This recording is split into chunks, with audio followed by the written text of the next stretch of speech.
Imagine yourself on a warm Friday evening. You're home from school and have an incredibly important decision to make. Do you head to the nearest theater to catch a late showing of Lethal Weapon or Dirty Dancing? Do you head to the rad new Blockbuster that just opened up down the street?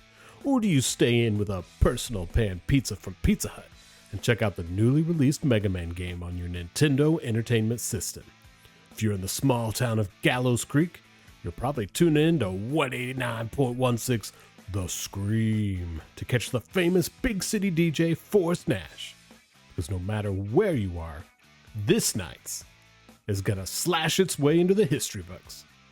Okay, really, who wrote this? This is, oh man, that was... And with that, I want to welcome you to my official review of the game, Killer Frequency. This will be your one and only spoiler warning, as I'll approach this review from the perspective that you have either played the game or watched my playthrough. And if you haven't watched my playthrough, what are you doing here? Stop! Go back and do it! Now! I'm kidding, but seriously, go watch it.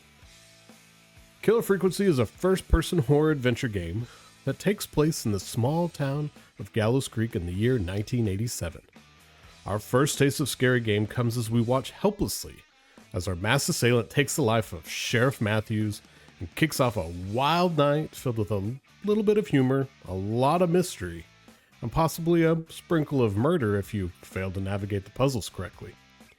We play the game from the perspective of Forrest Nash, a disgruntled and once famous disc jockey who has found himself headlining the graveyard shift of our small town's talk show with our producer, Peggy Weaver.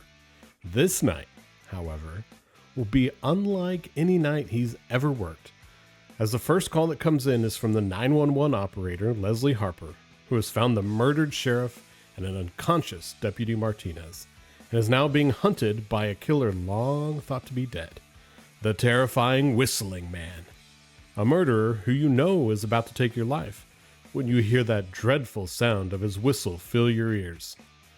We are thrown right into the puzzle solving as we fumble our way to helping Leslie escape, with Deputy Martinez maybe or maybe not being alive, and driving off to the nearest town 3 hours away to get help.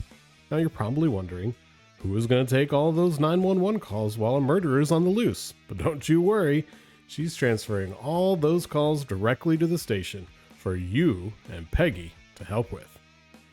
And with that, we navigate the night listening to prank calls, talking to drunk and or high college students, listening to some pretty rad tunes, and with the help of Peggy, attempting to save the townsfolk lives, all while solving the mystery of who the Whistling Man really is. Now, early on in the game, we're introduced to the horrific night from 20 years ago, when the Whistling Man was thought to have killed local high school hero George Barrow. But George's death at the hands of the original Whistling Man wasn't as simple as it seemed. In fact, wasn't a direct murder at all, but a stupid prank put on by George's friends that goes terribly wrong, causing George to fall to his death and sparks a citywide cover-up. We continue to peel back the layers, finding out not only how George really died, but how his death ties directly into the murders happening now. And as we finally piece together what happened the night of George's death, we discover that the Whistling Man is in fact not even a man, but Marie Campbell, the sweetheart of George, who has now come back to take revenge on everyone responsible for his death. With, wait for it, George's son, Henry Barrow.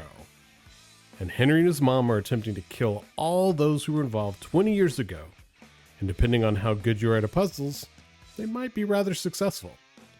But as the night winds down and Leslie is making it back to town with the help from the nearby city, the last and possibly biggest twist is revealed. Our beloved producer Peggy is Marie's sister.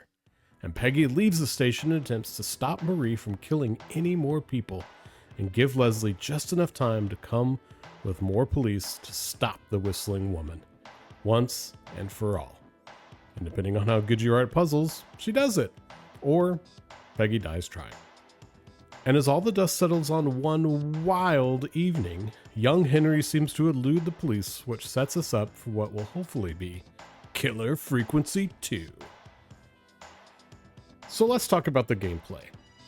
Well, I've never been a huge fan of first-person games, being that the majority of what you're doing is exploring and solving puzzles, all while attempting to save people's lives. It really did work for me.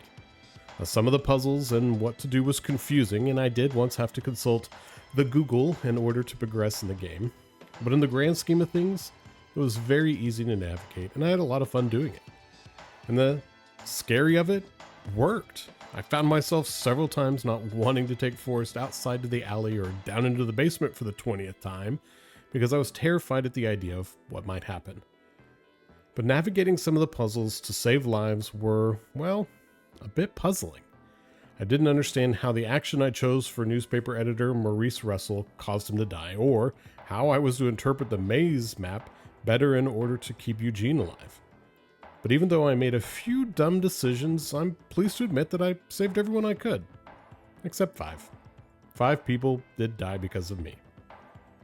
So what are my overall thoughts on the game? As a true fan of horror video games, I absolutely love this one. Had such a great balance of humor, fun puzzles, mystery solving, and jump scares to keep you fully engaged, but yet not too scared. The story was great and the voice acting was incredible. The game kept me on the edge of my seat until the very end and left me hoping we get to see Peggy and Forrest reunited again to save lives and play some more killer rock and roll in the future. And with that, I give the game a solid 7 out of 10. Thank you again for joining me on this adventure. I have new games coming down the pike soon and also welcome any feedback or requests of games you would like for me to play through. Leave those requests in the comments. And if you haven't already, find me on all my socials at OkieGamerDude, or join my free Patreon to find content that I'm not able to upload here. And of course, don't forget to like and subscribe. Thanks again, all my fellow Duderinos, and I'll see you in my next adventure.